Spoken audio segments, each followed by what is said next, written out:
All right, this is lesson 25 on the conservation of energy. So here we're going to learn about this law of conservation of energy. And in physics, we have a few what we call conservation laws. And so you probably have heard something like this before, but let's look at the objective first. So we're going to apply the law of conservation of energy to systems of interacting objects. Okay, so here's the kind of just a little thing I put together. Probably just heard it a million times, so it's not really my words exactly, but essentially we say that energy is not created, it's not destroyed. It's only transformed or transferred.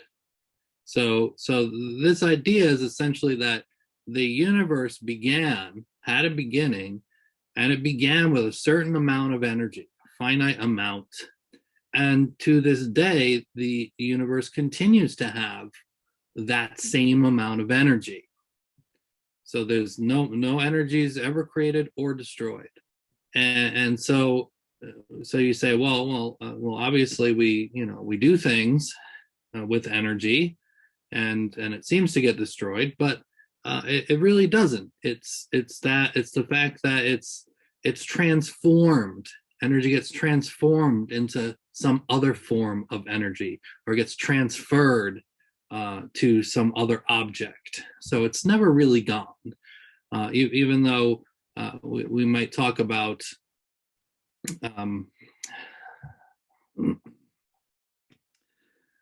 what I'm trying to think of the term here, like efficiency. And so we talk about how efficient something is. How much do we put in and how much do we get out? And the efficiency is not saying that energy is destroyed or lost. It's just gone into some other form. Usually friction, which creates heat. And so there's really not a whole lot of way of getting around that, because we need friction with mechanics if we want to get things started moving or stop them from moving. So this is essentially what the law of conservation of energy is that there's always a finite amount.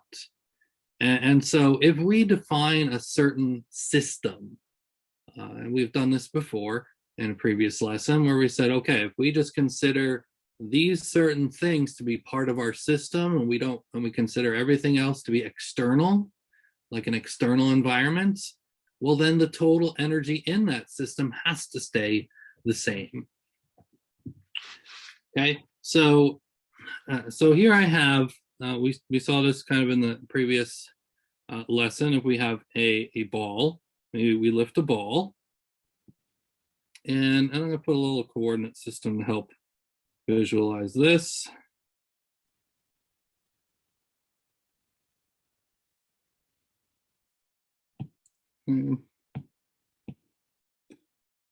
And so we have a y-axis, we have an x-axis, and we said in the previous lesson, maybe on the bottom here, we had the initial position is 0, and the final position is a certain amount of meters. I think we said it was 5 meters, something like that. And so we did work on the ball. Right, we did work on the ball, which gave it some potential energy. And we said, well, it had an initial potential energy of 0 joules. And then when we lifted it up, it had a final potential energy of we said 5 joules. And so with conservation of energy, we say in a defined system, the total energy is conserved. Okay. In reality, it leaves a system and goes into one thing or another. But if we want to model things in this ideal world, then we can say, we can clearly define a system to be, okay, the ball is our system here. So if we say the ball is a system, we don't worry about anything else, then the energy is perfectly conserved. And so with energy, when we first started learning about energy, we said there's essentially two types of mechanical energy, and we've learned about them now. We learned about kinetic energy, and we've learned about potential energy. And so if we have a system here, like with this ball, where the energy is conserved, okay, that it's not lost anywhere else, then some energy had to be down here in order to give the ball 5 joules of energy up there. Okay, and so that lifting would be the work or the energy that transferred some energy up here.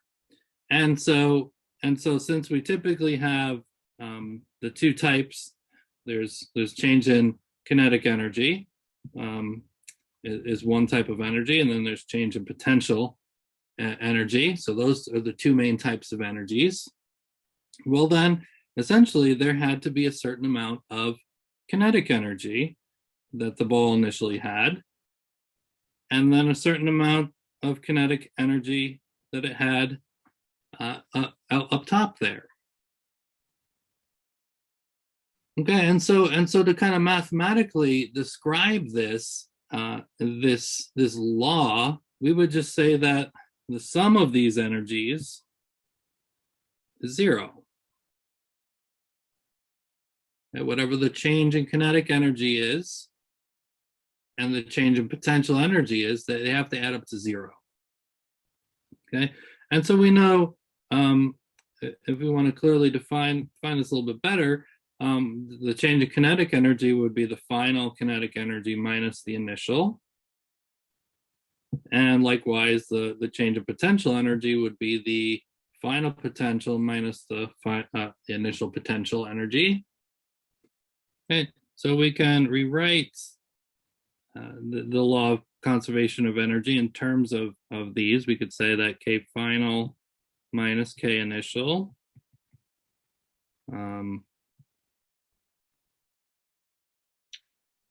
right, plus U final minus U initial equals 0.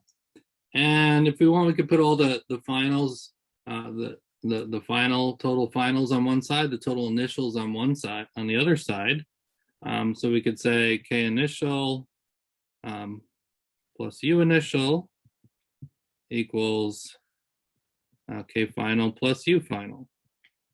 Okay, and so that's nice, because then we could say, let's look at the total energy that the system had initially and compare it to the total energy it had at the end. And they have to be equal. They have to. Okay, so this is the law of conservation of energy. Okay, so that's probably, I think that's the preferred way I like to use it. That's the way it makes most sense to me. And so what we see then is that if we had initially, okay, let's plug some of this numbers in. Our initial potential energy we know is 0 joules. Our final potential energy was 5 joules.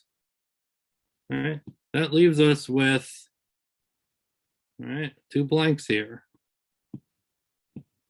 So our initial kinetic and our final kinetic. Well, in order to make these two equal out, well, this sum has to equal this sum. So we might say, well, I mean, there's a number of scenarios that can happen here, but probably the easiest one would be that there's 5 joules of kinetic energy to start with, which means that there was 0 to end with. Okay, and then we have 5 joules equals 5 joules, which it should equal. Okay, so we could say, well, maybe initially there was 0 joules, that, or no, there were 5 joules initially. of kinetic energy. And if we ended up with 5 joules of potential energy, well, then that means that all that kinetic energy turned into potential energy. And then the opposite thing is going to happen once the ball is dropped. It's going to have that 5 joules of potential energy, and it's going to lose it, and it's all going to turn back into kinetic energy.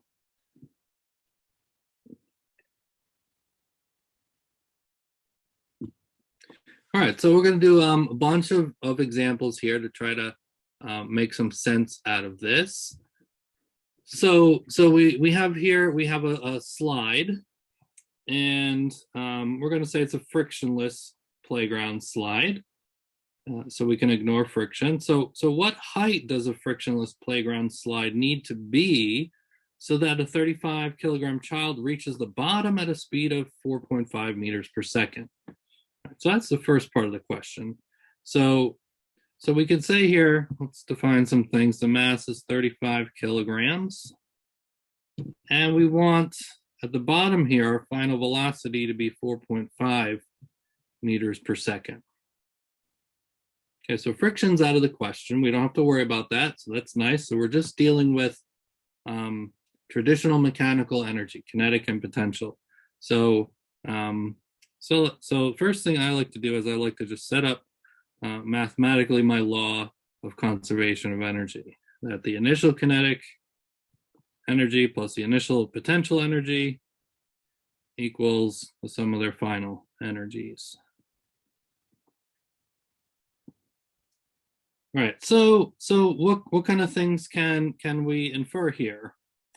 Well, we can say that when you go down the slide, then you have a certain amount of potential energy, but you're starting from rest.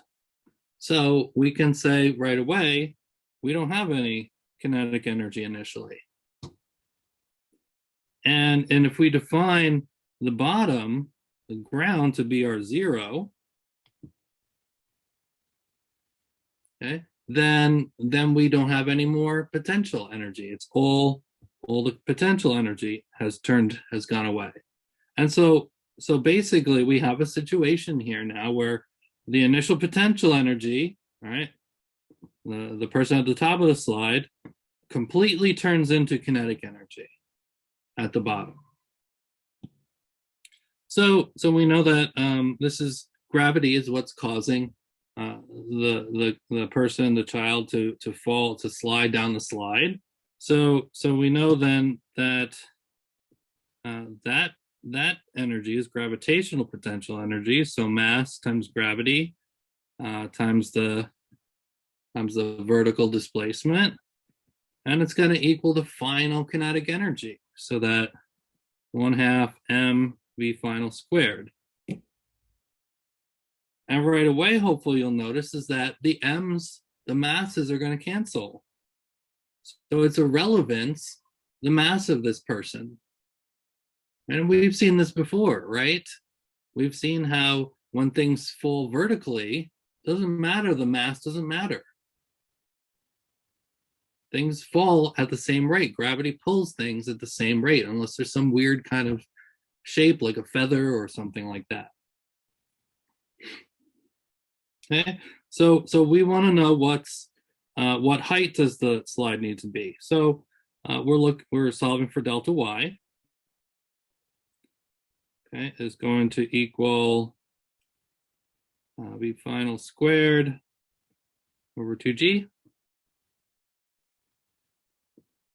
Okay, so that 4.5 meters per second. Don't forget to square that. Over 2 times gravity. And get a delta y of about 1 meter.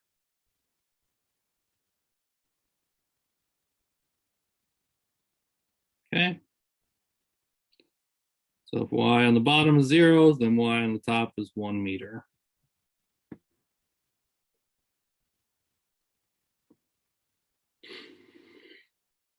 Okay, and then the second part of the question was, what is the length of the slide if it forms a 45-degree angle with the ground? Okay, so if we say this is a 45-degree angle here, well, then what do we have? Essentially, we have a nice right triangle. Okay, and if we want to know the length of the slide, this L here, right? We know that this side, right? That's what we just calculated, the 1 meter. And so to determine that, we can use sine.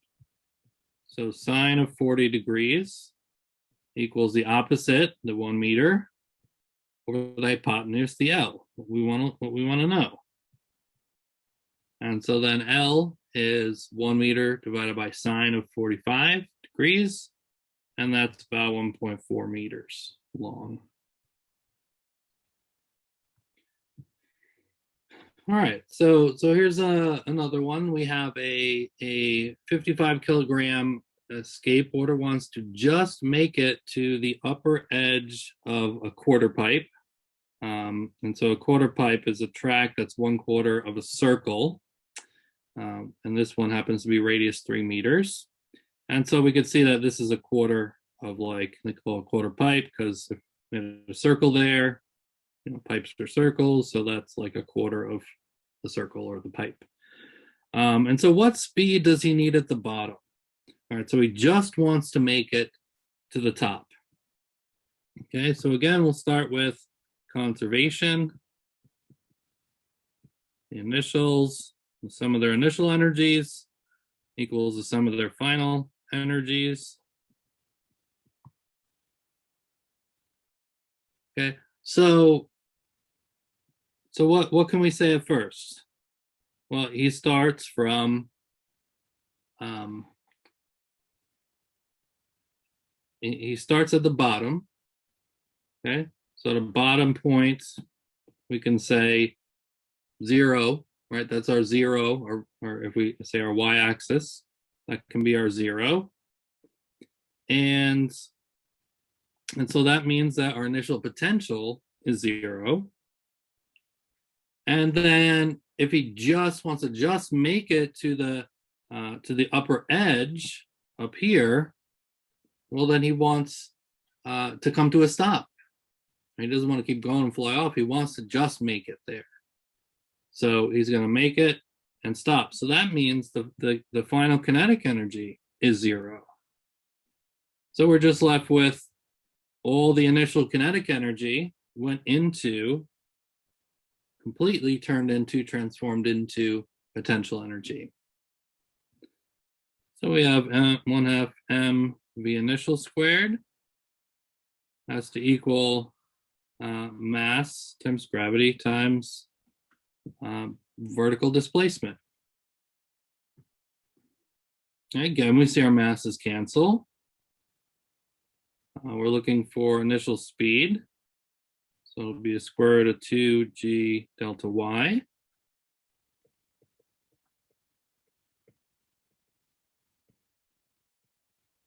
All right, and our delta y is 3 meters.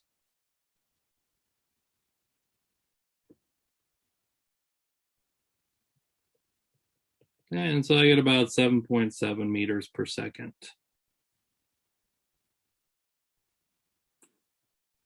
Okay, so again, notice we don't have to worry about the fact that we're a part of a circle. Okay, gravity doesn't do any work at all in the horizontal direction. Only does work vertically. So there's only a change in energy vertically.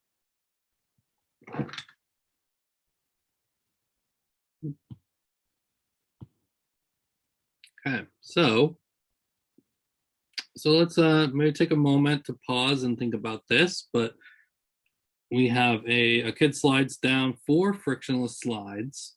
On which slide will her speed at the bottom be the greatest? So at the bottom, her speed is just going to be the same everywhere. Okay, so the speed doesn't matter. So at the top, we have an initial potential energy of mass times gravity times height. At the bottom, we have a final kinetic energy of 1/2 mass times velocity squared.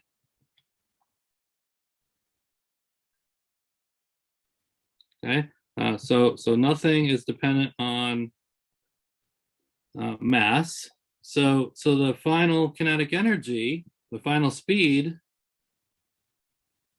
right, is based on the final kinetic energy, which is only based on the initial potential energy.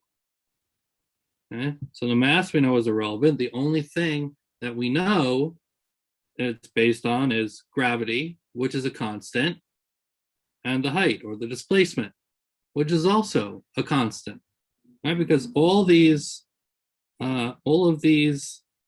slides have the same vertical height. Okay? And all the energy depends on, all the kinetic energy, the speed depends on, is that height and gravity. That's it. So the shape is irrelevant. Okay? The time it takes the child, the kid to slide down is going to be different. Okay, because we know that the flatter the slide is, right? If we have a really flat slide like that, it's going to roll down really slowly. If we have a really tall one like this, it's going to get there faster, right? Same thing as if we just free falled, right? Straight down, going to be the fastest, but the speed will still be the same. Okay, so might be a little counterintuitive, but hopefully try to resolve that in your head. Hopefully this helped.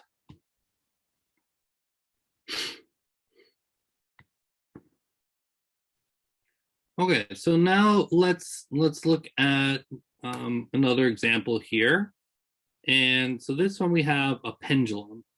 Okay, so a pendulum is just any kind of string or rope or whatever with some sort of mass attached to the end. And so here we have a pendulum that consists of a 0.15 kilogram ball attached to a 0.78 meter string. And if the ball is pulled back 60 degrees from its equilibrium position and then released, how fast is the ball moving when it passes through its equilibrium position? So essentially, when we have an equilibrium position, it's this here, right? Because if this were some pendulum that were hanging, I think of like the traditional old kind of clocks, like grandfather clocks, and they have that pendulum, and then after the energy stored in all the chains and however it works, after that's all gone, then it's just gonna sway until it stops, and it's hanging there vertically. So that's the equilibrium position. And so in this situation, the ball is pulled back. Okay, so it's pulled back like this, so that it's 60 degrees from its equilibrium position. So that means this angle here is 60 degrees.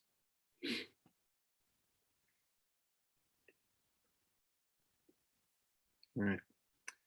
And so let's set up then our conservation of energy. All right, the sum of their initial energies is equal to the sum of their final energies.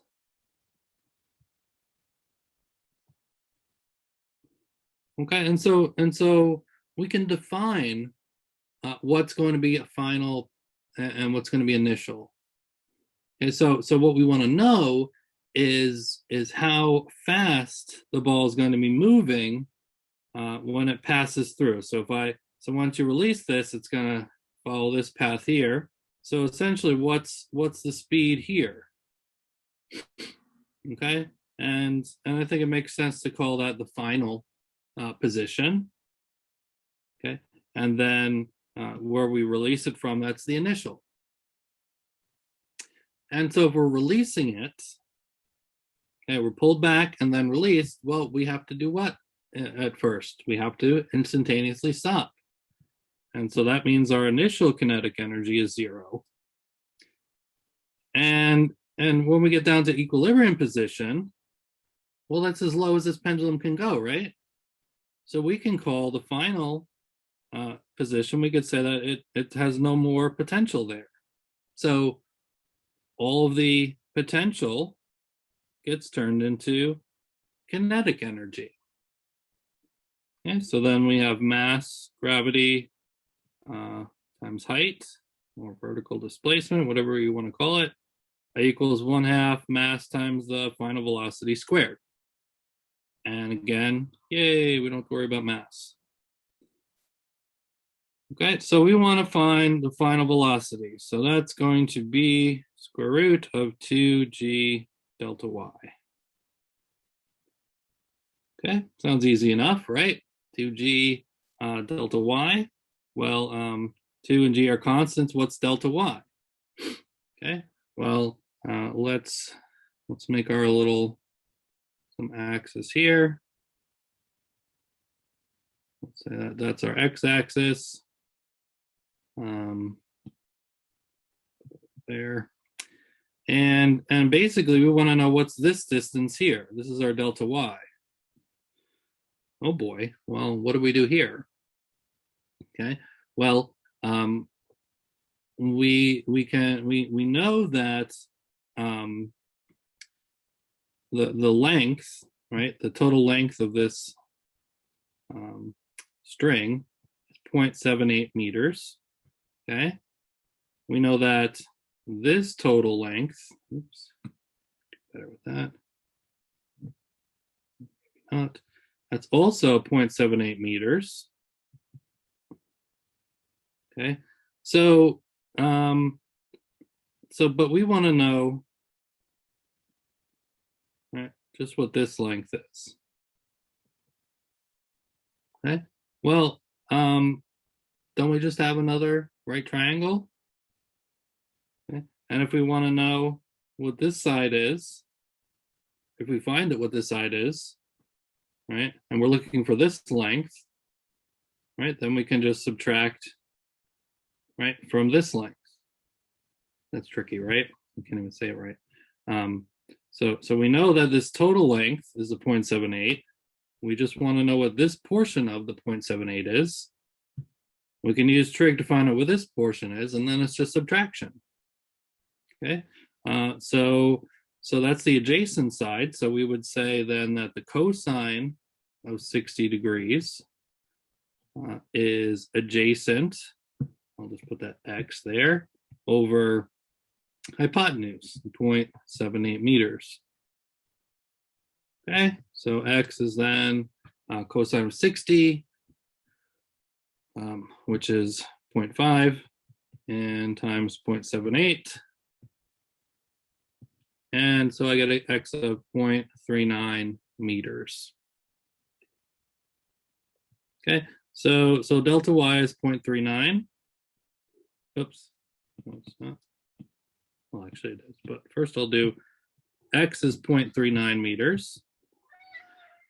And we saw that cosine of 60 is half, so basically this delta y is half of that, right?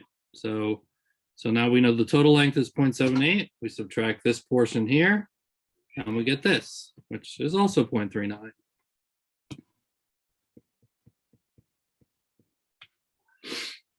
Okay, so now we can finish solving for final velocity. 2 times gravity times 0.39 meters. Okay, and I get about 2.8 meters per second.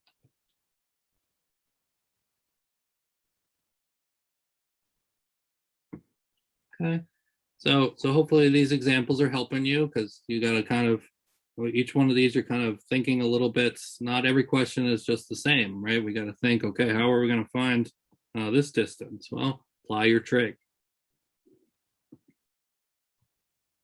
Okay, so let's take a little bit more look at the graphs, the potential energy versus position graphs again.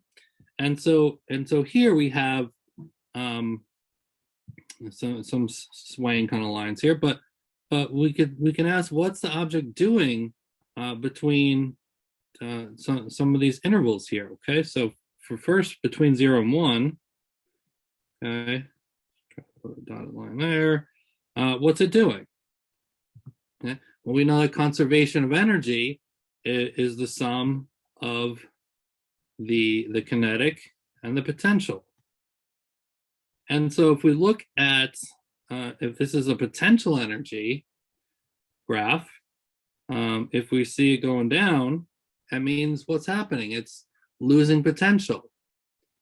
And so if it's losing potential, it has to be going somewhere. So it's going to kinetic. So if our kinetic energy is increasing, well, then we could say here that this must mean it's speeding up, going faster. Okay, and then we see then between points 1 and 3, well, now it's gaining potential energy. So that means it's losing kinetic energy, so it's got to be slowing down.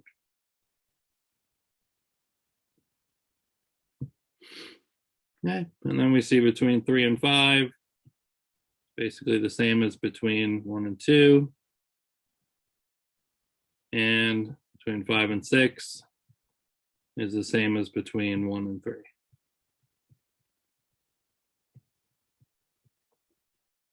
Okay, and the second question was, at what point is it moving the fastest? Well, it's going to be here at 5 meters, right?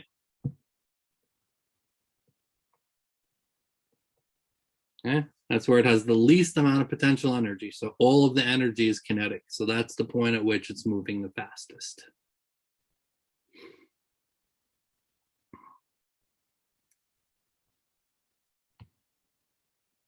All right, so here's one where we can apply a whole bunch of stuff here to what's going to this graph, and kind of put a bunch of things together.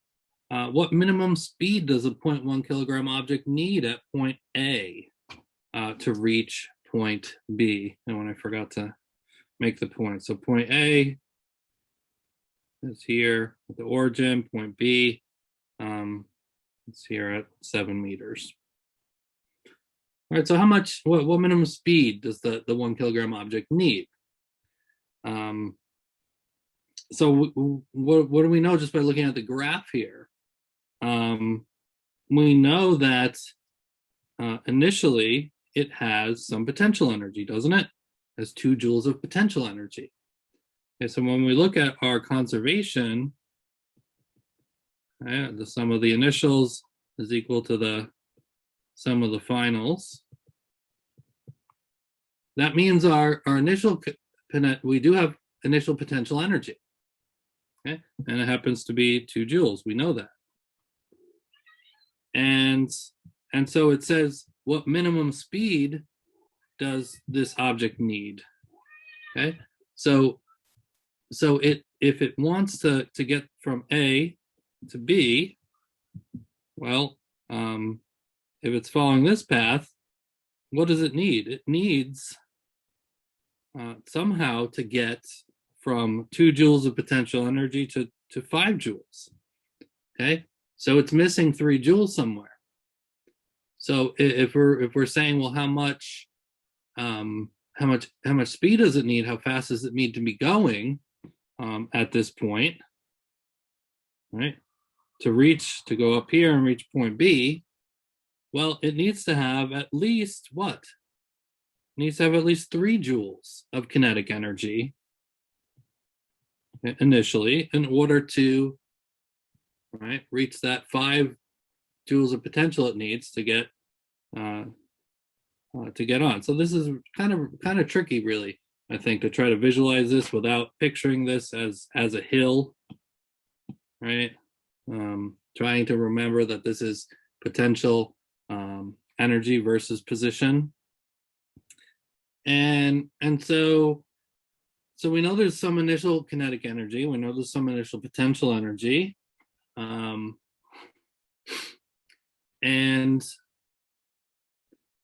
so it needs to have basically all we're really caring about is getting to here, because once it gets here and gets that 5 joules of potential energy, then it can transform all that, right? So it needs to have that 3 joules of to end up with 5 joules. So really what we're saying our final position is we can really say it's right here. Okay, because once it reaches that point, right, the game's over. Okay, so essentially, we're saying that, and we don't care about the final kinetic energy, but it does have some initial or final potential energy. It needs to have that 5 joules.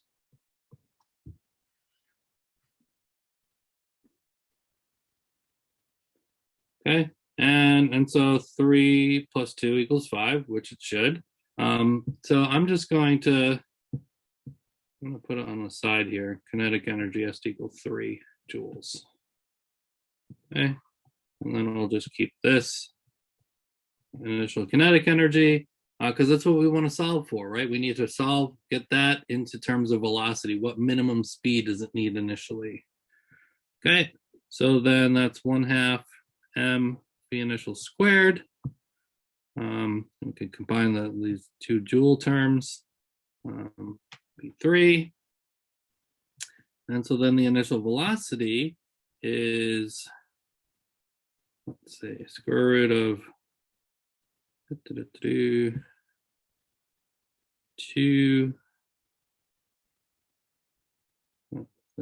times 3 joules over m, right?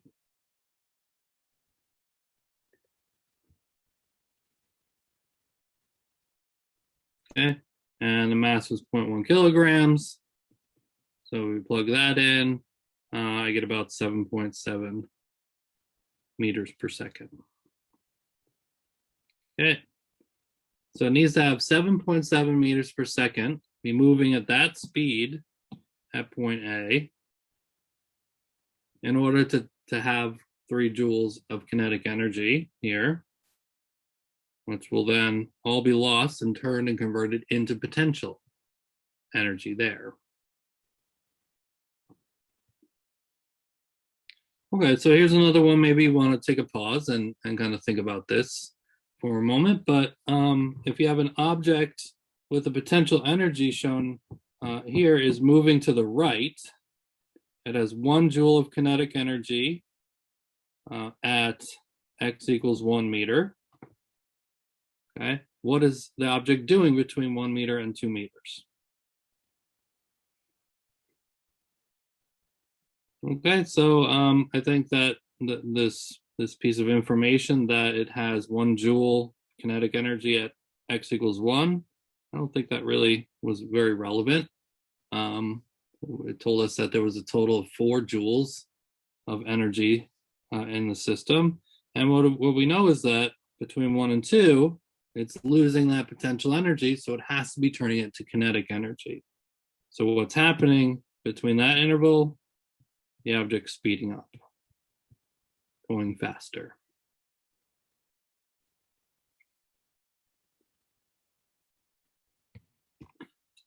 Okay, so here's a fun one I actually tried myself, and maybe you learn to do this with your ILab in your lab portion of the course. But here I push my ILab device with a spring attached. Right, so you have that spring that comes with your kit that you can screw in to the device, and what I did is I pushed it against a flat surface and compressed the spring, and I measured that compression to be 1.7 centimeters, and then I released it. And so how fast is the device moving after the spring returns to its equilibrium position? Okay, spring constant is 200 newtons per meter, and I measured the mass of the ILab device to be about 0.2 kilograms. Okay, so basically, how fast is it gonna be able to launch the ILab device? Okay, so start with energy conservation. All right, these are all our possibilities. Can it have, what are the sums of its energies to start with? What are the sum of its final energies? Okay, and so initially, it's not moving, right? It's going to get launched to a certain speed. So there's no kinetic energy. It does have potential energy, elastic potential energy from the spring initially. Afterward, at the end, its final kinetic energy. Well, it's going to have, it's going to be moving. It's going to be launched to a certain speed. But once the spring returns to its equilibrium position, right, there's no more potential to be had. So all the initial potential energy from the spring gets converted into kinetic energy into the device. And so the spring potential energy is 1/2 K delta X squared. Final kinetic energy is 1/2 mv final squared.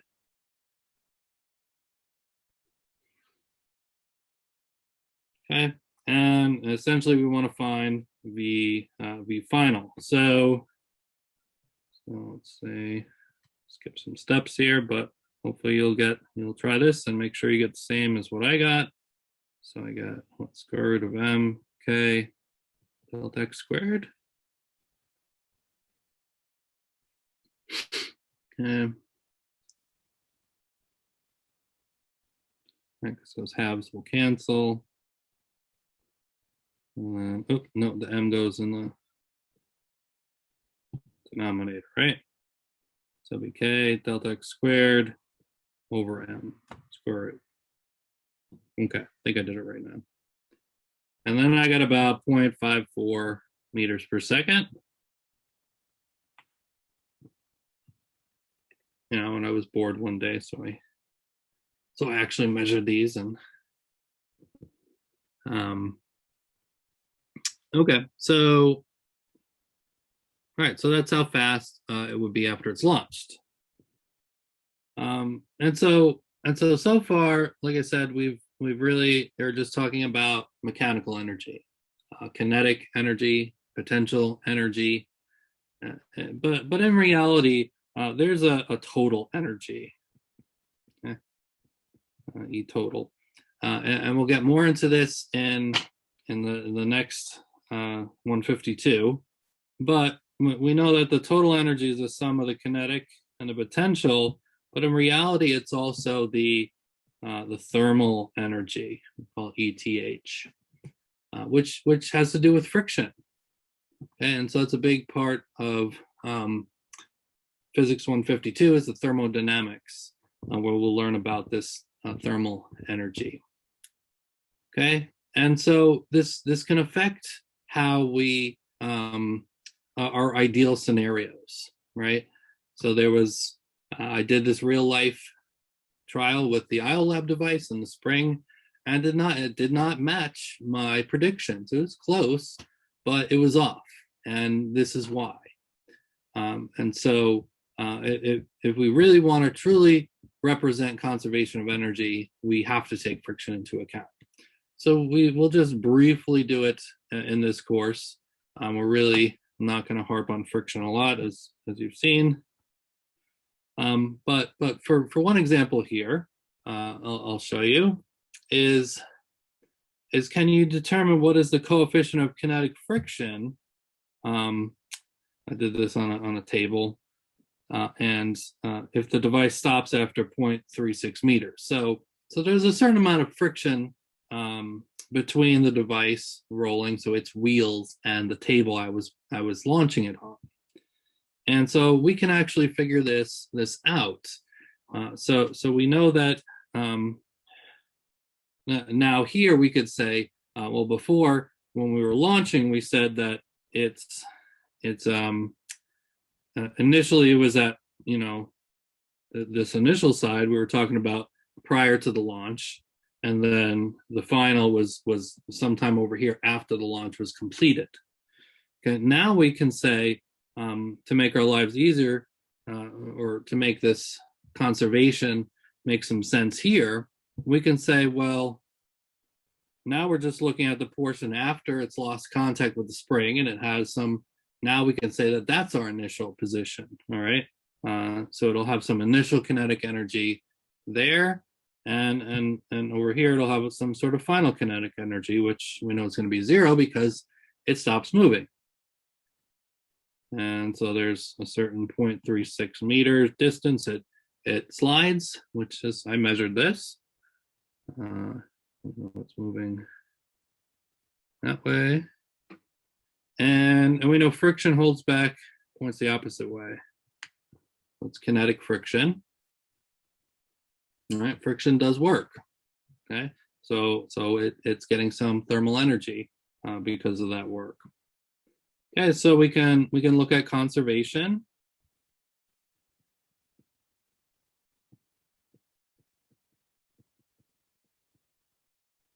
And what do we know? We know initially, now it's moving at a certain speed, right? And so we said its speed, we calculated to be what, 0.54 meters per second. But there's no potential going on, right? At this point, the spring is lost contact. And at the end, the final kinetic energy, well, it stops moving. So it's 0. It no longer has any potential, so that's 0. So basically, when we do conservation like this, we say this tells us the initial kinetic energy was 0. We know that's not true, right? That is not a true statement. And that the reason is because we neglected to consider friction, thermal energy. So really there is some kinetic energy and there's some thermal energy now in the system. Okay, and so so now we know that basically the kinetic energy is equal to the thermal energy. Okay, because friction is doing some work here. And so we got, that's negative there, but we know that friction points the opposite direction. So so when we actually do this out, right, this will end up being positive.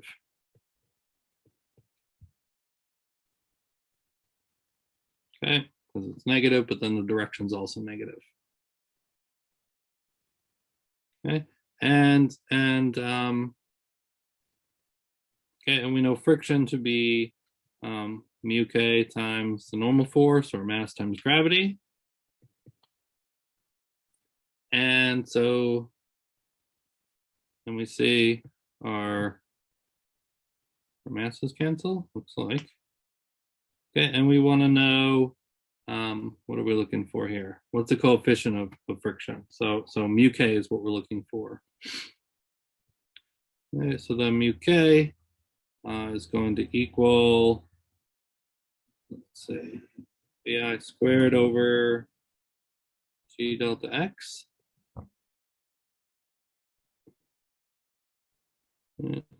Okay, bi squared, the 2g delta x. Okay, so the initial speed of 0.54 meters per second, make sure to square that, for 2 times gravity, 9.8, delta x of 0.36 meters, and I got 0.04, not 0.04, 0.04.